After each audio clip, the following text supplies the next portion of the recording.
परमेश्वर की स्तुति और तारीफ हो। आज का जो शीर्षक या टॉपिक है बहुत महत्वपूर्ण है, आप ध्यान से सुनिएगा। और यूहन्ना 14:15 में प्रभु का वचन कहता है कि यदि तुम मुझसे प्रेम करते हो तो मेरी आज्ञाओं को मानोगे।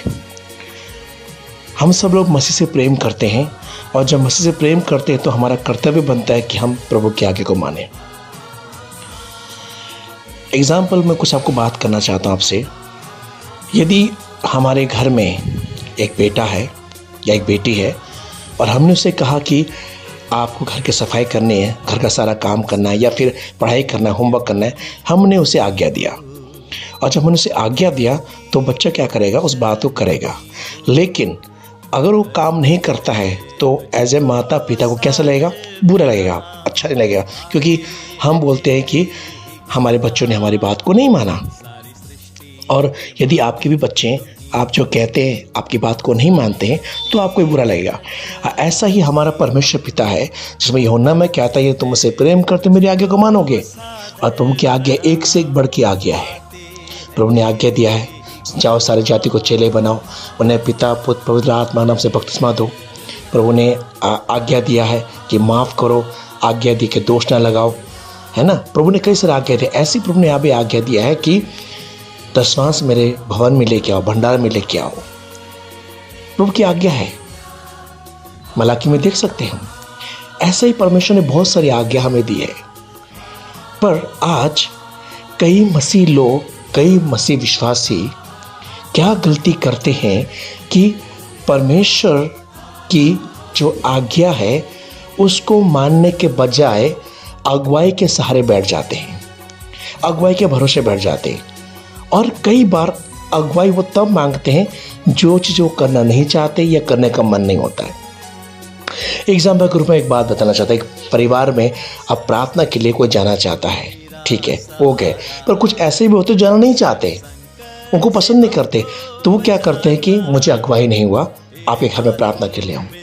पर सच में ये है कि वो जाना नहीं चाहता है। बट मैं ये नहीं कहता कि पर वो अगुवाई नहीं करता है, हाँ करता है। पर मैंने आज तक ये देखा जब कोई मुश्किल या परेशानी सामने है जो हल नज़र नहीं आ रहा तो सीधा अगुवाई में ले लेते हैं। पर हम ऐसा नहीं करना चाहिए। जब प्रभु ने बोला है पौनाई करो, इकट्ठा हो जाओ, मुझसे प्रार्थना करो, आज्ञा दे दी प्रभु ने, तो फिर मैं क्यों पूछूं? अगर मेरे बेटे को मैंने बोला है कि तुम होमवर्क करना है, उसके बाद मुझे पूछेगा पापा होमवर्क करूँ या नहीं करूँ, आप बोलोगे तो मैं करूँगा, तो शायद कहीं ना कहीं मजाक लगता है। ये जब आज्ञा दे दी है तो हमें करना है। और जैसे प्रभु ने आपको आज्ञा दे दिया वो आप काम कीजिए। आज मुझे मैं खिलाफ नहीं हूँ, पर मैंने आज देखा हर व्यक्ति एक बात बोलता है कि प्रभु मुझे अगुवाई नहीं कर रहा है, प्रभु मुझे नहीं बोल रहा है। कई बार ऐसा होता है, मेरे साथ भी ऐसे हुआ था। और एक बार मुझे शादी पढ़ने का न्योता मिला कि मैं शादी पढ़ूँ, और जब मैं शादी पढ़ने में चाहता था, बिल्कुल शादी पढ़ना चाहता था मैं, लेकिन प्रभु ने मुझे वहाँ पर, जब मैंने प्रार्थना की प्रभु मैं क्या करूं, शादी पढ़ने जाऊँ, कि मुझे शादी पढ़ने के बदले वो कार गिफ्ट कर रहे थे, एक बड़ा अमाउंट दे रहे थे वो। लेकिन मैंने जब प्रभु से प्रार्थना की, प्रभु ने बोला नहीं, तुझे नहीं जाना है या शादी नहीं करना है। मैंने कहा ठीक है प्रभु। बाद में उसका रिजल्ट मिला कि वो गलत विवाह करना पड़ता मुझे अगर जिद में जाता। तो प्रभु ने मुझे अगुवाई की। मैं अगुवाई के खिलाफ नहीं हूँ, लेकिन मेरा मन तो जाना था। लेकिन आजकल क्या करते हैं कि जाना नहीं चाहते हैं पर अगुवाई के लिए बोलते हैं। आज वैसे ही कई लोग दशवांश है या प्रभु का जो दिया हुआ आशीष है बांटने के लिए अगुवाई को पूछते हैं। शायद मुझे नहीं पता, पर ये मेरे ख्याल से सही नहीं है। हमें सावधान रहना है। जब प्रभु ने साफ हमें आज्ञा दे दी है कि तुम ऐसा करोगे तो ऐसे होगा, ऐसा करोगे तो ऐसे होगा, तो उसके बाद भी हम लोग बोले कि प्रभु मुझे अगुवाई कर। अगुवाई तब करना है ना जब हमें कुछ समझ में नहीं आ रहा है। अगुवाई हमें तब प्रभु से मांगना है ना जब हमें कुछ नज़र नहीं आ रहा है। प्यारे मित्रों, प्रभु ने जो बोला है वो काम करना, एक आज्ञा मानना है, आज्ञा मानना है ना। बाइबल कहती तुम भला करना जानते हो, नहीं करते हो पाप करते हो। जब प्रभु ने आपको बोल दिया ऐसे करो, फिर भी हम नहीं कर रहे तो हम पाप कर रहे हैं। जो व्यक्ति नहीं करना चाहता, नहीं देना चाहता, तो वो बोलता है मुझे अगुवाई नहीं हो रहा है। पर अपने को परख कहते कि सच में अगुवाई नहीं हो रहा है या फिर आप मुंह से बोल रहे अगुवाई नहीं हो रहा, क्योंकि हर एक का हिसाब देना पड़ेगा, लेखा देना पड़ेगा। अगर सच में प्रभु ने बोला कि अगुवाई नहीं हो रहा है आपको, मत करो, बहुत बढ़िया है। लेकिन अगर आप बात को टालने के लिए या फिर आप प्रभु को बेवकूफ़ बनाने के लिए, उस इंसान को बेवकूफ़ बनाने के लिए बोलते हैं कि मुझे अगुवाई नहीं हो रहा है, तो हम ऐसा खेल नहीं खेलना है। मैंने बीते दिनों में कई लोगों को ऐसा मिला, इसलिए भी संदेश को दे रहा हूँ, ताकि आने वाले टाइम में लोग समझ सके कि परमेश्वर सच्चा है, उसे काम भी सच्चाई से करना है हमें, उसके काम में हमें छल पकड़ नहीं करना है, क्योंकि परमेश्वर खरा परमेश्वर, वो सब बात का न्याय करेगा। और कई बार हम लोग बड़े बुद्धिमानी से परमेश्वर के भेंट को, परमेश्वर के दिए हुए दान को बड़े चतुराई से इधर उधर करके हम, या क्यों कहें कि हम टोपी पहनाते हैं। टोपी पहनाने से मतलब ये है कि परमेश्वर ने आपको जो एक अमाउंट दिया है, चाहे वो 10 रुपये हो, चाहे वो 10,000 हो, चाहे 10 लाख हो, अब 1,000 का 100 रुपया बनता है दशमांश जो आपको देना है। लेकिन हम कई बार क्या करते हैं कि उस 1 रुपया को 10 रुपये, अगर 1,000 है तो 100 रुपया हो गया, वो 100 रुपये का हम क्या करते हैं, 10 उसको देते हैं, 10 उसको देते, 10 उसको देते, 10 उसको देते, यानी आपने 5-6 जगह दे दिया आपने वो पैसा। क्या वो सही है? मेरे हिसाब से सही नहीं है। आप क्या कर रहे हो कि आपने ये किया कि उस पैसे के द्वारा आपने 3-4 लोगों को मदद किया, ठीक है, लेकिन अगर आप मदद करना ही है तो आप उस दशमांश से क्यों मदद करें? दशमांश तो प्रभु के भंडार में लेके जाओ, परमेश्वर के भवन में लेके जाओ। मलाकी में देखो, वो जो पासवान है, जो आपके लिए काम करता है, सेवा करता है, प्रार्थना करता है, उसके लिए है, क्योंकि उसके लिए का मतलब उस भवन के लिए है। वचन में लिखा, कुरिन्थियों में लिखा हुआ है कि जो बैल क्या करते हैं, दांवते, उसका मुंह ना माना जाए। उनका अधिकार है, उनको देना है, उनको खिलाना है। और हम क्या करते हैं कि अगर 100 रुपये मिला तो मुझे 5 रुपये उनको दिया, 5 रुपये उनको दिया, 5 रुपये उनको दिया। आपके हिसाब से ठीक लग सकता है, लेकिन कहीं ना कहीं ये ठीक नहीं भी है मेरे हिसाब से, क्योंकि आपको जो दशमांश है वो आपको आपके पासवान को देना है, पुजारी को देना है, आप जिस चर्च में जाते हो उसका है वो चीज़। और रही मदद करने के लिए, तो आप उसको आप क्या कर सकते हो, पासवान से बात कर सकते हो कि पास्टर जी मेरे पास 5,000 रुपये है, दशमांश बनता है, तो मैं चाहता हूँ कि मैं 5 पास्टर को दूँ, पर मैं चाहती हूँ या मैं चाहता हूँ कि आप ही उन पास्टर को लेके आए सामने, या फिर आप ही उनको अपने हाथों से दें। इसमें कोई छल कपट नहीं है, आप दे सकते हैं, पर अपने पिता के थ्रू, पास्टर के थ्रू से, जिसके अधीन में आप हो, जिसके अधीन खुदा ने आपको रखा हुआ है, उसके जरिए काम कीजिए। हम क्या करते हैं कि अपनी खिड़की के द्वारा काम करते हैं, नहीं, दरवाजे के द्वारा काम करें। पासवान दरवाजा है आपका, आप उनके द्वारा कार्य कर सकते हैं। मदद करना गलत नहीं है, पर मदद अपने पिता के थ्रू कीजिए। अगर आपका पास्टर सच्चा है, सही है, प्रभु के डर में मानता है, तो मना नहीं करेगा वो, बल्कि ठीक है आप मदद कीजिए, मैं भी आपका साथ दूंगा, पर पासवान के द्वारा कीजिए। पर कई बार हम क्या करते हैं, हम लोग, कुछ लोग क्या करते हैं कि मुझे प्रभु ने इतना दिया है, मैं पीछे चुपचाप दे रहा हूँ। नहीं, आप लोगों को मत बताइए, पर आपका पासवान को जरूर बताइए, क्योंकि परमेश्वर ने आपको उनके अधीन रखा है। एक दिन परमेश्वर आपके बारे में उनसे लेखा लेगा। इस बात को हमें ध्यान रखना है, इस बात को हमें समझना है। अगर आप सच में आशीष पाना चाहते हैं तो जो परमेश्वर का उसको परमेश्वर को दीजिए, और जो मनुष्य के मनुष्य को दीजिए। 10वां भाग आप जिस चर्च में जाते हैं वहाँ देना है, उस पासवान के मिनिस्ट्री में, सेवकाई में, वो जो कर रहा है उसको लेखा प्रभु देगा, पर आप उनको ईमानदारी से देना है। और रही दूसरों की बात, तो आपको जो पैसा है उसमें से आप लोगों की मदद कर सकते हैं। पर हम लोग क्या करते हैं कि थोड़ा दिमाग तेज करते, उसी में सबकी थोड़ी मदद करते हैं। तो लेकिन नहीं, आपको दशमांश, सारे दशमांश कहाँ लेके आना है? प्रभु के भवन में लेके आना है, मलाकी 3 भंडार में लेके आना है। ये प्रभु का वचन सिखाता है हमें। और कई बार हम सोचते हैं कि मेरा दशमांश से, मेरा भेंट से, मेरा चंदा से पास्टर का घर चलता है, पास्टर का घर चलता है। तो ऐसा कभी मत सोचिए आप। खिलाने वाला परमेश्वर है, बढ़ाने वाला परमेश्वर है, उठाने वाला परमेश्वर है, इस्तेमाल करने वाला परमेश्वर है, और ज़रूरत को पूरे करने वाला परमेश्वर है। चाहे आपका हो चाहे मेरा हो, चाहे किसी पासवान का हो, वो खुदा पूरा करता है। पर कई बार हम सोचते कि मैं दूंगा तो ही घर चलेगा। नहीं नहीं नहीं नहीं, जब माँ के गर्भ में था ना आपका पासवान, आप तभी पर उन्हें चुन लिया था उनको सेवा के लिए, और परमेश्वर ने नियुक्त किया था कि आप उनके अंडर में होंगे, आपको वो पासवान चरवा आपको चराएगा। ईमानदार रहिए उनके साथ। कई बार लोग बोलते हैं कि मेरे पासवान के पास तो बहुत पैसा है, बहुत धन है, हम गरीब को देंगे। क्या पता जो आपको दिख रहा है वो ना हो। ये बात समझिए आप। अगर आपको लगता है आपका पासवान बहुत अमीर है, बहुत पैसे वाला है, उनके पास बहुत है, आप नहीं देना चाहते, कोई बात नहीं, उनको बोले पासवान मुझे लगता है आपके पास बहुत है, पर ये मैं आपके थ्रू किसी और को देना चाहता हूँ। बात कीजिए बैठ के। पर आप खुद फैसला क्यों लेते हैं?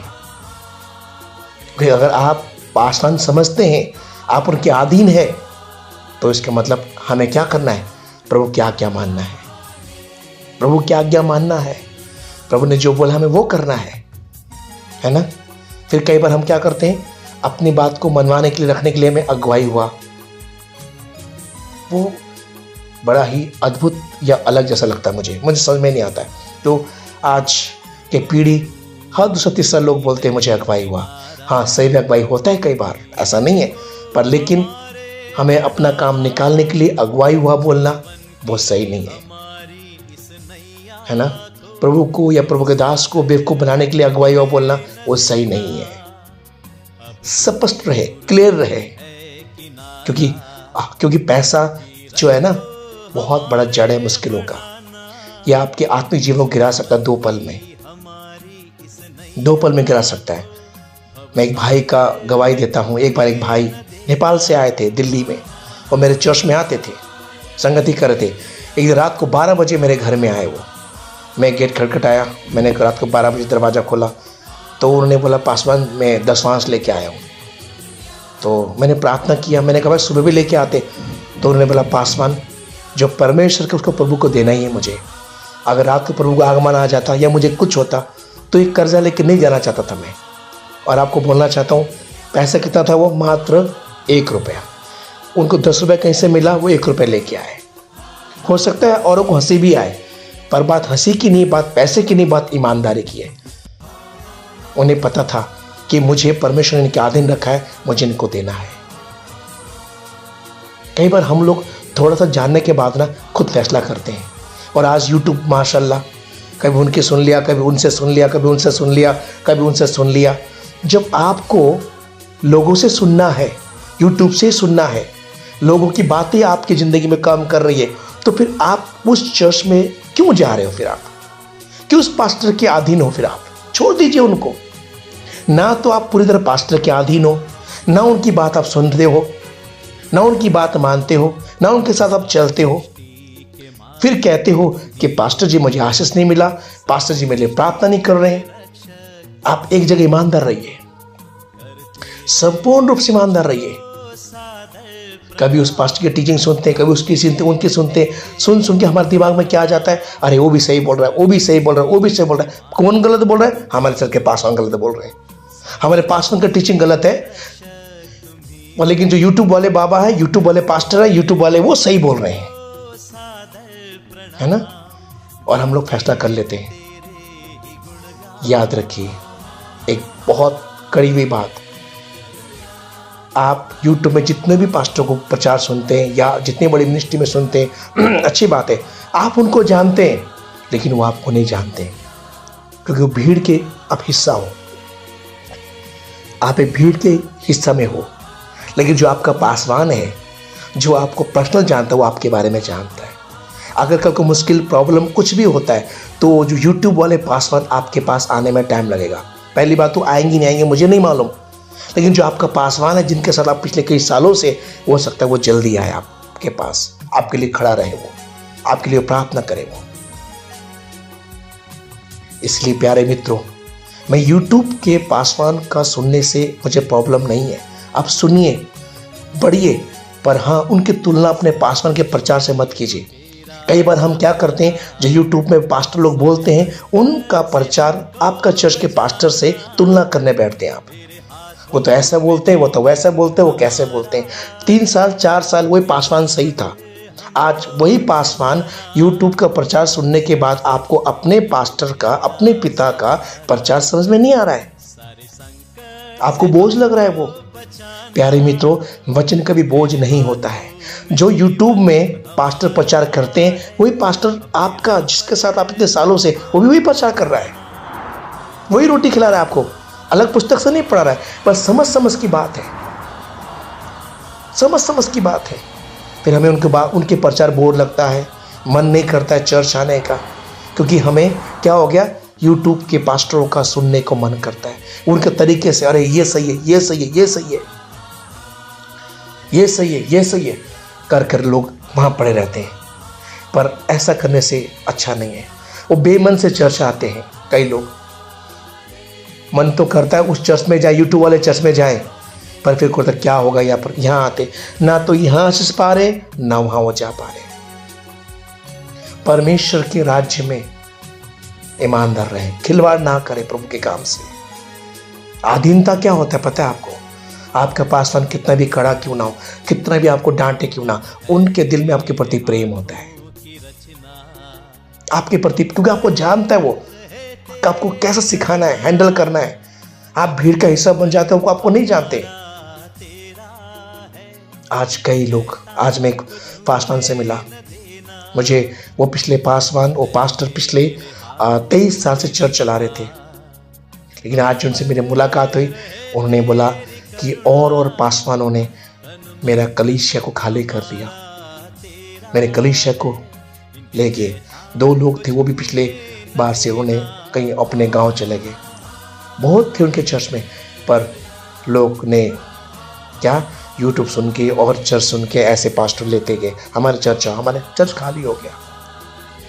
अगर हमें सेवा करना ही है तो प्यारे मित्रों, अन्य जाति के बीच में करिए, जो उद्धार नहीं पाए उनके बीच में कीजिए, उनको जाके प्रचार कीजिए, उनको जाके यीशु के बारे में बताएं हम।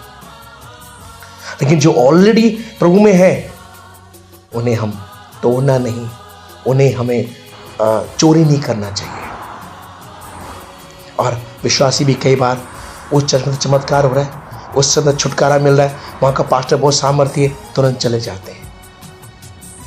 याद रखिए, आपका पापा टूटा है, फूटा है, लड़ता है, झगड़ता है, पापा होता है, बाप होता है। जब तक परमेश्वर ना बोले तुम चले जाओ, तब तक चर्च छोड़ के मत जाइए आप लोग। कई लोग चर्च छोड़ के जा रहे हैं। आज वो पास्टर मिला, मुझे दुख लगा, कह रहे पास्टर सब चले गए, मैं अकेला पड़ गया। 23 साल दिया उन्होंने, 23 साल दिया। हो सकता है पास्टर में कमी हो, मैं ये नहीं कहता कि पास्टर परिपक्व है, मैं ये नहीं कहता, कमी होगा। कमी किसमें नहीं होता है, किसमें कमी नहीं होता है, सब में कमी है, यीशु को छोड़कर। इसका मतलब थोड़ी नहीं कि हम छोड़ के भाग जाएं, निकल जाएं, अकेला छोड़ दे। और एक बात याद रखिएगा, जो व्यक्ति अपने पासवान को, कलीसिया को कमी है, गलती वगैरह छोड़ के चले जाता है, फिर वो जाते ही रहता है। वो आज इस कलीसिया, कल उस कलीसिया, आज उस चर्च, फिर लास्ट में क्या होता है, कोई भी चर्च साथ नहीं दे पाता है। मुझे प्रॉब्लम नहीं कोई किसी के चर्च में जाने से, जाए आप, लेकिन अगर प्रभु ने दर्शन दिया है, प्रभु ने बोला है तो जाना है। चमत्कार हो रहा है, वहाँ का पास्टर बहुत सामर्थ्य है, बहुत अच्छा है बोल के नहीं, चमत्कार यीशु करता है, सामर्थ यीशु करता है, कार्य यीशु करता है। जो पासवान को वहाँ इस्तेमाल कर रहा है वो यहाँ भी इस्तेमाल कर सकता है। प्रभु के अधीन रहना है, पासवान के अधीन रहना है। पिछले 3 साल 4 साल 5 साल वो सही था, आज अचानक से पासवान गलत हो जाता है, छोड़ के चले जाते। उस पास्टर के साथ आज ऐसे ही हुआ, मुझे सुन के दुख लगा। और आज ऐसे लोग चले जाते हैं, जो चमत्कार देखते हैं वहाँ चले जाते हैं, चाहे भीड़ देखते हैं वहाँ चले जाते हैं। खुदा ने भीड़ में इकट्ठा होने को आपको नहीं चुना है, भीड़ से अलग खड़ा होकर प्रभु गवाही देने के लिए प्रभु ने आपको चुना है। इस बात को हमें नहीं भूलना है कभी भी। मैं भीड़ के खिलाफ नहीं हूँ, पर हाँ, भीड़ में आपकी पहचान होना चाहिए। यीशु ने भीड़ के लिए काम नहीं किया, यीशु ने उनके लिए काम किया जो यीशु के पीछे चल गया है, यीशु के लिए अपना घर परिवार छोड़ा, उनके लिए यीशु ने काम किया है। यीशु भीड़ से प्यार नहीं करता था, यीशु भीड़ से प्यार करता। आप भीड़ का सदस्य नहीं बनना है, आपको भीड़ से अलग अपना एक पहचान बनाना है, वो यीशु में होके बनेगा। आज मसीह विश्वासियों को आशीष चाहिए, अभिषेक चाहिए, ब्लेसिंग चाहिए, चमत्कार सब कुछ चाहिए। जब के प्रिय लोगों, सब कुछ उनको मिल जाता तो खुश है, लेकिन जब उनसे बदले हुए बोलते हैं प्रभु का वचन के अनुसार कि आप प्रभु के लिए दीजिए, तब बोलते हैं ओहो, चाहे आप कितनी प्रभु को देना नहीं पड़ेगा, कितना भी आप इससे तो वही चर्च सही है, वही पासवान सही है, हम वहीं जाएंगे, हम वही लोग जैसे देने का नाम सामने आता है वो लोग चर्च छोड़ते हैं, कितना भी पासवान नहीं छोड़ते, आपको छोड़ अच्छा क्यों ना करे, परंतु परमेश्वर के वचन में लिखा है जो आप चाह रहे होते प्यारे मित्रों, वो नहीं मिलता है जब आप मांग रहे होते। सोना भी प्रभु का, चांदी भी प्रभु का, वो देखने को नहीं मिलता जिसकी तमन्ना करते हैं, सब तो प्रभु का ही है। और एक बहुत ही और प्रभु को देने से दुखदायक कभी दर्दनाक पल होता है। वचन में लिखा है लेने से देना धन्य है। हम किसी को कह भी नहीं सकते, आपको धन्यवाद देना चाहिए कि प्रभु ने आपके देने योग्य बनाया है, मांगने योग्य नहीं बनाया है। बस आज कितने लोग मांगते हैं, चीज रहती है, पर आपको प्रभु ने देने योग्य बनाया, आपको हर्ष के साथ, आनंद के साथ प्रभु को देना चाहिए। अगर आप इस योग्य बनाए हैं, बस ऐसे हमें रहना है, मुट्ठी बीच के मत रखिए, उसे दबा के मत जिंदगी बिताते हैं, पर अंदर कहीं ना कहीं गिला एक शिकवा जरूर होता है। अगर सेव करने का मतलब उसको आप मुट्ठी में मत छुपा के मत रखिए। और क्यों? फिर ऊपर से कई बार क्योंकि आज है कल जिंदगी ऐसे झटका हमें देती है जिसके हम कल्पना भी नहीं करते हैं। आपको ना बिस्तर भूकंप आके सब कुछ हिला देता है पल में। ऐसे जिंदगी में कुछ ऐसी घटना घटती है जब हम से जुड़े हो तो ले आ सकते हो परिवार में या अपनी जिंदगी में कुछ ऐसी चीजें हो जाती है जिससे हम लोग बहुत झटके पे झटके सब कुछ ले आ सकते हो, अच्छी बात है, खरीद सकते हो बहुत चीजें, पर संभालने वाला, शांति देने वाला, रक्षा करने वाला यीशु मसीह है। तब हम क्या करें? सब कुछ पैसा नहीं है जो हम चाह रहे वो नहीं हो रहा हो। तब हम क्या करें? जो प्रार्थना कर उसको उत्तर ना मिल रहा हो। त्यागना, तब हम क्या करें? जो हमने सोचा नहीं वो हमें परमेश्वर ने अपने पुत्र को दे दिया। आज हम कुछ देने के लिए प्रभु के लिए 10 बार सोचते हैं, प्रभु अगुवाई कर पूछते हैं। पहली बात, दशमांश के लिए अगुवाई नहीं मांगना है। दशमांश तो प्रभु का है ही, पहले ही बोला है, उसके लिए क्या अगुवाई मांग रहे हैं आप? जिस चर्च में आप जाते हैं उस पासवान को, उस मंडली को, उस झुंड को, उस भवन के लिए आपका दशमांश देना ही है, वहां अगुवाई नहीं पूछना है, क्योंकि तो प्रभु की आज्ञा है।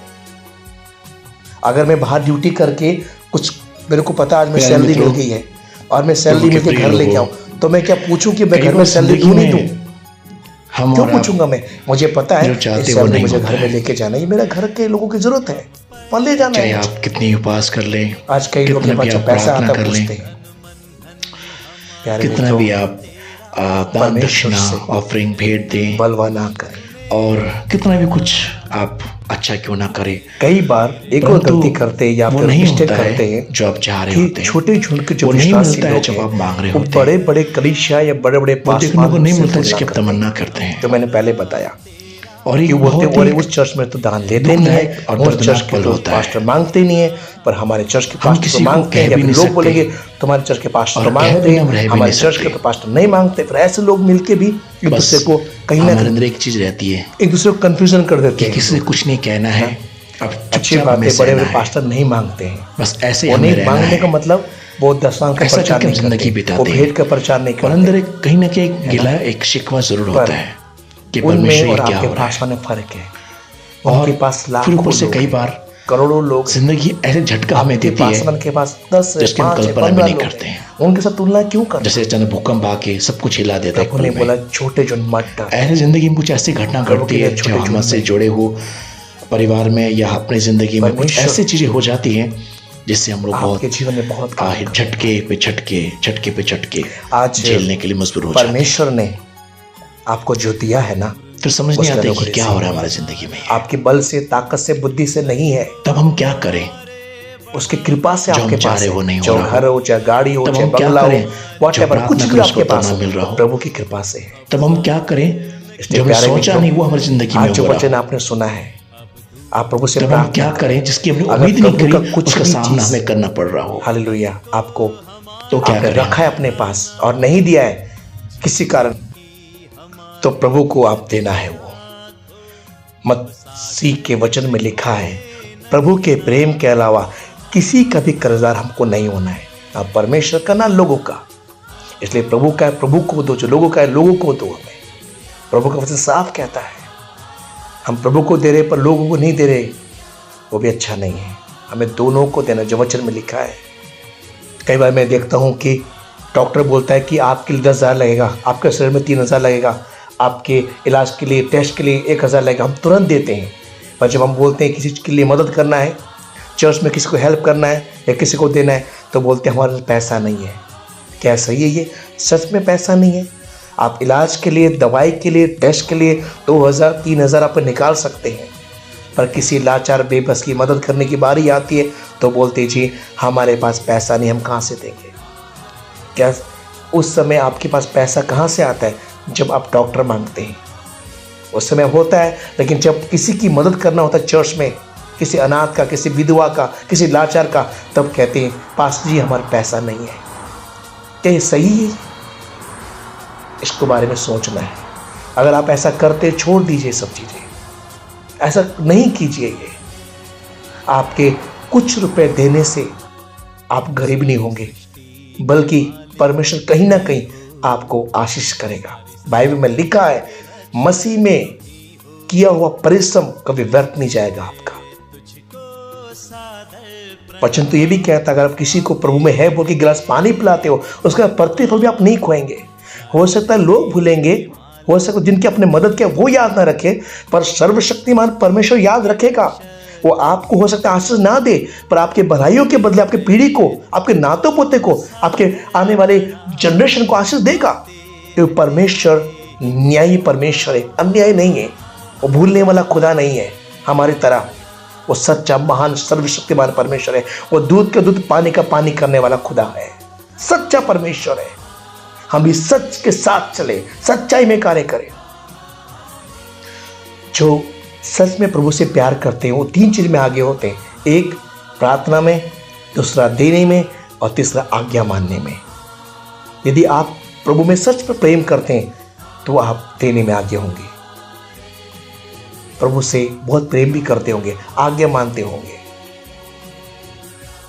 ये प्रभु का एक बहुत बड़ा आपके साथ रिश्ता जुड़ा हुआ है। और सबसे बड़ी बात, माफ करता है। जो यीशु से प्रेम करता है वो सबको माफ करता है, क्षमा करता है। आज माफ करने के लिए कोई तैयार नहीं है, बदला लेने को तैयार है। अगर यीशु आपसे मुझसे बदला लेता तो सोचो हम कहाँ होते आज। पर यीशु ने ये कहा ना कि सताने वाले को माफ करो, क्षमा करो। पर हम क्या कर रहे हैं? हम कैसे बदला लें? हम कैसे सजा दें? आप क्या सच में प्रभु में है? ये सोचो। हमारा काम बदला लेना नहीं है, हमारा काम उनके लिए प्रार्थना करना है। यही वचन कहता है। पर आज हम वचन को साइड में रख के हम खुद ही सब कुछ कर रहे हैं। फिर एक दिन बोलते पासवान से मुझे 10 साल हो गया, 12 साल हो गया, चर्च आते मुझे आशीष नहीं मिली, मुझे बरकत नहीं मिला, मेरे घराना नहीं बदला, मुझे ये नहीं हुआ, मुझे वो नहीं हुआ। दिल में हाथ रख के पूछो आपने क्या किया प्रभु के लिए? प्रभु ने जो आज्ञा बोला आपने माना?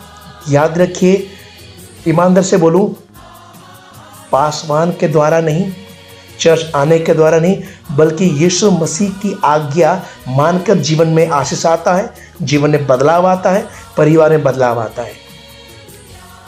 क्योंकि पासवान के द्वारा आशीष नहीं आता, पासवान भी इंसान है, उसमें भी कमी है। चर्च आने के द्वारा जीवन में बदलाव नहीं आता है कई बार, क्योंकि चर्च की तो बिल्डिंग है, पर सच्ची बदलाव आता है यीशु की आज्ञा मान के, परमेश्वर ने जो कहा है उसको पूरा करके। हम लोग आज्ञा का मानते हैं। प्रभु ने कहा माफ करो, हम माफ नहीं कर रहे। प्रभु ने कहा दो, हम नहीं देते हैं। प्रभु ने कहा प्रार्थना करो, हम प्रार्थना कम करते हैं। जो हमको प्रभु बोलता है वो नहीं करते हैं, थोड़ा थोड़ा करते हैं। और प्रभु से उम्मीद क्या करते हैं? ज्यादा ज्यादा का। प्रभु ना सच्चा परमेश्वर है। अगर आप संपूर्ण मन से यहोवा की ओर देखेंगे तो आपका मुंह कभी काला लज्जित नहीं होगा, वचन कहता है। पर आज कई मसीह लोग का जीवन लज्जित वाला है, कालापन है। क्यों? क्योंकि वो आधा अधूरा प्रभु को देखते हैं। पूरा देखना है प्रभु को, प्रभु को पूरा निर्भर हो जाना है। अपना बोझ प्रभु को दीजिए, सब कुछ उतार के। प्रभु उठाएगा, प्रभु संभालेगा, प्रभु खिलाएगा, प्रभु खड़ा करेगा। ये मेरे जीवन का अनुभव है। ये प्रभु कभी लज्जित नहीं देगा अपने सेवक को, सेविका को। जो उस पर विश्वास करते कभी लज्जित नहीं होगा। पर विश्वास हृदय से होना है, शब्दों से नहीं होना है। लोगों को दिखाने के लिए या लोगों को देख के विश्वास नहीं करना है, अंतर मन से विश्वास करना है कि हाँ, यीशु मेरी पनाह है, यीशु मेरा ढाल, मेरी चट्टान है। तब आपकी जिंदगी में काम होगा। हो सकता है आप में से कईयों को ये संदेश अच्छा ना लगे, समझ में ना आए, बुरा भी लगे, कुछ ऐसा शब्द भी है, पर यह मनुष्य को खुश करने के लिए नहीं है, कहीं ना कहीं परमेश्वर को महिमा देने के लिए। और एक और बात, यदि आप में से किसी को कुछ समझ में नहीं आया या कोई बात से आपको प्रॉब्लम है, तो कृपया करके आप मुझे सीधा मैसेज कर सकते हैं और मुझे आप अपनी राय रख सकते हैं। मैं कोशिश करूंगा कि हम इसको एक दूसरे के साथ बात करके हम समझा सके। और मेरा ये संदेश का मंशा ये नहीं किसी को हर्ट करे, किसी को चोट पहुंचाए या किसी के बारे में कुछ गलत बोलें, पर एक बात ये है कि मैं जिससे गुजरा हूँ, जो अनुभव किया है, उसको मैंने रखा है और उसको मैंने शेयर किया है।